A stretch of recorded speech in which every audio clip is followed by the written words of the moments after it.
आपण केलेला एखादा पदार्थ आपल्या मुलांनी अगदी आवडीने खाल्ला, आनंदाने खाल्ला, तर एका बाईला किती समाधान मिळतं हे फक्त तिलाच माहिती असतं. मी एक छोटीशी रेसिपी बनवली होती माझ्या मुलासाठी, चिनूसाठी. मुरमुऱ्याचे लाडू बनवले होते. बघा किती आनंदाने खातोय. खूप छान वाटलं बघून. सगळ्यात आधी इथे मी गूळ किसायला घेतलं होतं. किसणीने किसून पण घेऊ शकता किंवा मग असं सुरीने कट करायचं असेल तर तसंही करू शकता. कारण शेवटी आपल्याला ते वितळवायचंच असतं ना गूळ, त्यामुळे असं व्यवस्थित सगळं अर्धा किलो गूळ घेतला होता. तो पूर्णपणे असा चिरून घेतला होता. गॅसवर कढई गरम करायला ठेवायची. त्याच्यात मग हे आपण किसून घेतलेला सगळा गूळ टाकून द्यायचा. कढई छान व्यवस्थित गरम करून द्यायची आधी आणि मग टाकायचं गूळ सगळा. गूळ पूर्ण मेल्ट होईपर्यंत आपल्याला त्याला मिक्स करून घ्यायचं आहे व्यवस्थित. गूळ एकदम व्यवस्थित मिक्स करून द्यायचं, एकदम असं म्हणजे व्यवस्थित त्याला वितळवून द्यायचं आहे गुळाला. कारण तो जर कच्चा राहिला तर मग लाडू पण व्यवस्थित होणार नाहीत.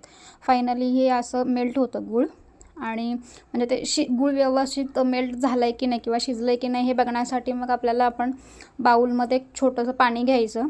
त्या छोट्या बाऊलमध्ये पाणी घेतलं ना की मग एक 2-3 थेंब गुळाच्या पाकाचे जे आहेत ते त्या पाण्यात टाकायचे आणि हातात घेऊन बघायचं की ते गोळा होतो आहे का, म्हणजे नरम गोळा होतो आहे की कडक गोळा होतो आहे ते बघायचं. नरम झाला तर समजायचं की अजून शिजायला पाहिजे आणि कडक झाला तर समजायचं की मग आपला गूळ रेडी आहे.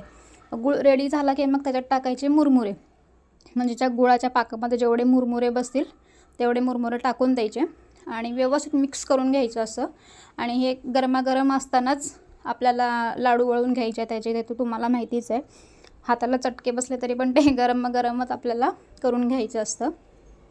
त्यामुळे हाताला चटके बसू नयेत म्हणून आपल्याला बाऊलमध्ये थंड पाणी घ्यायचं आहे आणि आपल्या तळहाताला ते थंड पाणी लावायचं आणि मग ते गूळ घ्यायचं. कारण मग म्हणजे थोडा त्रास होतो त्याच्याने, जास्त नाही होत. हाताला भाजतं पण ते जास्त नाही. त्यामुळे असे फटाफट एकदम वळून घ्यायचे. मला थोडी घाई होती म्हणून फटाफट करत होते. असे झाले होते फायनली. बघा माझ्या चिनूच्या चेहऱ्यावरचा आनंद. खूप आवडले त्याला लाडू आणि तो खूप आवडीने खातो लाडू हे. त्यामुळे मी असं बनवून ठेवत असते. साधी सोपीच रेसिपी आहे, काही अवघड नाही आहे त्याच्यात. तुम्ही तुमच्या मुलांसाठी करून बघा, अगदी ते आवडीने खातील. आपल्याला काही रोज द्यायचं नसतं, कधीतरी बाहेरचं खाण्यापेक्षा हे बरं. कशी वाटली रेसिपी नक्की कळवा. बाय.